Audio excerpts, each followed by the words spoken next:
I'm Dr. Sneha Sharma. I'm a visiting consultant psychiatrist at Akash Healthcare Super Specialty Hospital. Today, I want to discuss about anxiety. So, first and foremost, anxiety is not a disease. It's a common emotion which is a part of everyday life. But when anxiety becomes persistent, intense, and continuous throughout the day, and it interferes with a person's activity level, then we label it as anxiety disorder. Anxiety genetic हो सकती है. Anxiety disorder और कारणों की वजह से भी हो सकता है. For example certain other medical disorders, जो कॉमन सिम्टम्स हैं वो इस तरह से आते हैं कि दिल की धड़कन बढ़ना, बार बार एक ही थॉट सोचते रहना, सांस लेने में दिक्कत होना, फोकस नहीं कर पाना.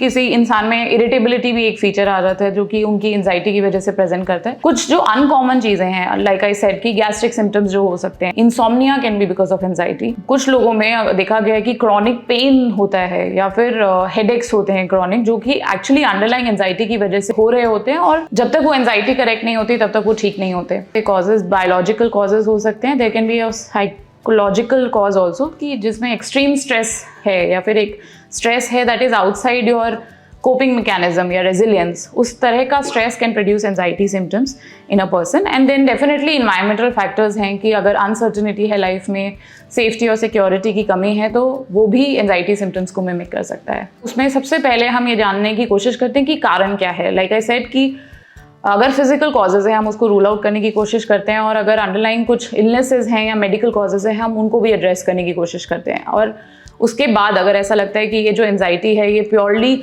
साइकोलॉजिकल है और this is part of a mental disorder, then हम उसको एड्रेस करते हैं, जिसमें से ट्रीटमेंट जो है वो दो तरह का या कॉम्बिनेशन ऑफ बोथ हो सकता है, जिसमें हम थेरेपी दैट इज काउंसलिंग को भी, जिसको कॉमन टर्म में बोला जाता है, and the other can be medications. Anxiety disorder को प्रिवेंट करने के लिए फोकस करना चाहते हैं तो first and foremost will be कि आपको एक हेल्दी लाइफस्टाइल रखनी है, जिसमें आप अपना स्लीप पे फोकस कर रहे हैं, गुड क्वालिटी ऑफ स्लीप. अपनी डाइट पे फोकस कर रहे हैं जहाँ पे आपकी डाइट होलसम है. Third is physical activity. The fourth aspect, completely giving up substance use. So अगर आपको लगे कि आप या आपके आसपास में कोई लोग इन चीज़ों से स्ट्रगल कर रहे हैं, you can reach out to us at Aakash health care super speciality hospital, where we are addressing all of these problems in a holistic manner. Thank you.